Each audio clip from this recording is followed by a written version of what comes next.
अस्सलाम वालेकुम जी। एवाकाडो लो जी, माशाल्लाह एवाकाडो दे चर्चे नहीं पाकिस्तान दे विच बाग मिल गया और माशाल्लाह फुल तैयार बाग ते गुच्छियां दे विच फ्रूट लग रहा है। आ वेख लो माशाल्लाह पाकिस्तान दे विच एक नहीं कई वैरायटियां दा जनाब फ्रूट इन्हां ते आ रहा है। कई वैरायटियां दा बाग है ते फ्रूट इन्हां ते आ रहा है। ए वेख सकदे हो फ्लावरिंग ते माशाल्लाह गुच्छियां दी शक्ल विच एवाकाडो दा पौधा पूरा एक तकरीबन तुसी कर लो 15 तो 20 फुट उच्चा है पौधा है। और एक पौधा नहीं, अगर तुसी वेखो तो पूरा बाग लगा है एवाकाडो दा और बड़े उच्चे उच्चे पौधे माशाल्लाह। ते साडे नाल मौजूद हाफिज अब्दुल रऊफ साहब। अस्सलाम वालेकुम। वालेकुम अस्सलाम व रहमतुल्लाह। हाफिज साहब की हाल है? ठीक अल्लाह का हो? शुक्र है भाई। एवाकाडो लोकां ने सुनिया है, लोकां नूं फ्रूट दा नहीं पता ते लोग ये भी याद ध्यान के जी एवाकाडो ते फ्रूट लगदा है या नहीं लगदा पाकिस्तान दे विच। ते तुसी हर साल फ्रूट खोंदे भी हो, तोड़ के सेल भी करदे हो ते माशाल्लाह तुसी एक बाग भी पालिया ते दे कई वैरायटियां हैं। लो जी हाफिज साहब दसो ए केड़ी केड़ी वैरायटी ते एवाकाडो दे बारे दसो। ये जेड़ा तुसी पौधा वेख रहे हो ये हास वैरायटी दा पौधा ते साडे इस बाग दे विच तकरीबन 7 तो 8 वैरायटियां लगी हुई हैं, जिहदे कैलिफोर्निया लांग है, सलून ब्लू, मरीगोला और एक खीरा एवाकाडो है। इस तरह काफ़ी अफ्रीकन कीनिया दी वैरायटियां ये साडे इस बाग दे लगी हुई हैं और माशाल्लाह सारे ही फ्रूट ते हैं। नाजरीन नूं तुसी विखा सकदे हो कि किस तरह ये फ्रूट नाल भरे पड़े हैं, ये फुल्लां दे गुच्छियां दे गुच्छे लगे हुए। अच्छा हाफिज साहब इधर ते माशाल्लाह फ्लावरिंग बहुत ज्यादा है। कोई अंदाजे के मुताबिक ये सारी अगर फ्रूट होया तो कितना हो सकता है एक पौधे पे? मैं नाजरीन को दसना चाहना कि पिछले साल इस वीडियो बनाई आई, उस वे उम्र 4 साल आई, हुण ये पौधा हो गया 5 साल का। पिछले साल भी इससे फ्रूट लगा, लेकिन इस दफ़ा इससे फ्लावरिंग बहुत ज़्यादा ते जिमें जिमें पौधे बड़े हो रहे हैं इस तरह फ्रूट भी ज़्यादा आएगा। अच्छा, क्या अगर असी आखिए 2 तो 2.5 मन लग सकता है एक पौधे ते?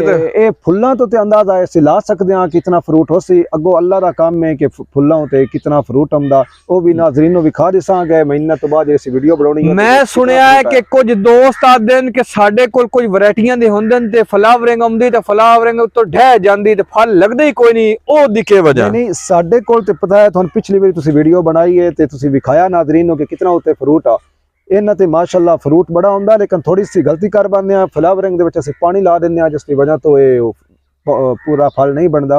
ते साडे इस बाग दे विच माशाल्लाह सारे पौधे उत्ते फल बनदा और बड़ा अच्छी वैरायटी दा बनदा ते साइज भी बड़ा अच्छा हुंदा। एवाकाडो तुसी सेल कीता पिछली बारी भी, तुहाडे कोलों की रेट सेल होंदा रहा? साडे को सेल होंदा रहा 2000 पर किलो। 2000 रुपये पर किलो।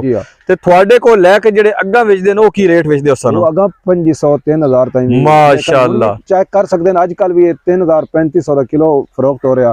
साडे पिछली बारी थोड़े पौधे फ्रूट लिया, इस दफा माशाल्लाह काफी पौधे फ्रूट ले रहे हैं। साडे को इस दिन पौधे भी अवेलेबल हैं। अच्छा माशाल्लाह। सिर्फ एवाकाडो दे बल्कि होर भी नायाब किस्म दे साडे को 4 कनाल दे विच कितने पौधे लाए हैं? 4 कनाल दे विच असन तकरीबन 50 पौधा लाया हुआ।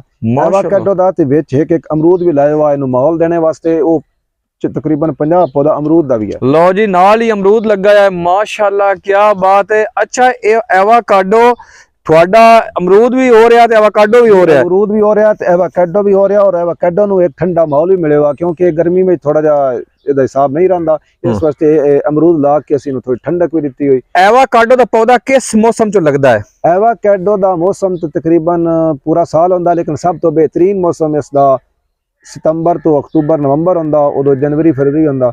पिछे अगर तुसी गर्मी तो बचा सकते हो तो फिर सारा साल भी ला सकते हो। हुण मुतदिल मौसम है, हुण भी लग सकदा है? हुण भी लग सकदा, लेकिन अगर जून जुलाई दी गर्मी तो बचाना भी जरूरी होंदा। अच्छा अच्छा।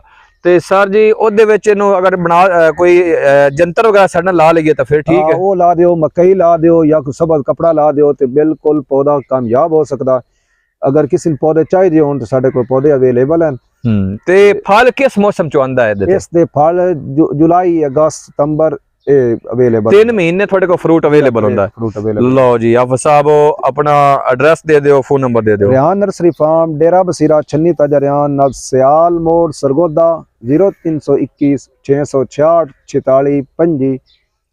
ਜੀ ਬਹੁਤ ਸ਼ੁਕਰੀਆ। ਲਓ ਜੀ ਦੋਸਤੋ, ਮਾਸ਼ਾਅੱਲਾ ਐਵਾਕਾਡੋ ਦਾ ਬਾਗ ਭਰਿਆ ਆ ਫਰੂਟ ਨਾਲ, ਤੁਸੀਂ ਵੇਖ ਰਹੇ ਹੋ, ਔਰ ਪੂਰਾ ਗਾਰਡਨ ਹੈ ਜਨਾਬ ਐਵਾਕਾਡੋ ਦਾ। ਅੱਗੇ ਤੱਕ ਤੁਸੀਂ ਵੇਖ ਸਕਦੇ ਹੋ ਮਾਸ਼ਾਅੱਲਾ। ਔਰ ਵੇਖੋ ਜੀ ਮਾਸ਼ਾਅੱਲਾ, ਇਹ ਪੌਦੇ ਐਵਾਕਾਡੋ ਦੇ ਨੂੰ ਜੀ ਜੀ, ਓਏ ਹੋਏ ਹੋਏ ਮਾਸ਼ਾਅੱਲਾ, ਹਾਸ ਵੈਰਾਈਟੀ ਦੇ ਇਹ ਤਾਂ ਤਿਆਰ ਪੌਦੇ ਹੋਏ ਖੜੇ ਨੇ ਜੀ। ਤੇ ਇਹਨਾਂ ਦੀ ਹਾਈਟ ਕਿੰਨੀ ਸੀ? 4 ਤੋਂ 5 ਫੁੱਟ। ਜੀ ਜੀ, ਲਓ ਜੀ ਮਾਸ਼ਾਅੱਲਾ। ਲਓ ਜੀ, ਵੀਡੀਓ ਨੂੰ ਸ਼ੇਅਰ ਕਰਨਾ। ਅਗਰ ਕੋਈ ਐਵਾਕਾਡੋ ਦੇ ਬਾਰੇ ਮਜ਼ੀਦ ਮਾਲੂਮਾਤ ਲੈਣਾ ਚਾਹਦਾ ਸਾਡਾ ਰਾਬਤਾ ਕਰ ਸਕਦਾ, ਨੰਬਰ ਸਕਰੀਨ ਤੇ ਮੌਜੂਦ ਹੈ। ਹੁਣ ਦਿਓ ਇਜਾਜ਼ਤ, ਮਿਲਦੇ हैं अगली वीडियो, तब तक अल्लाह हाफिज।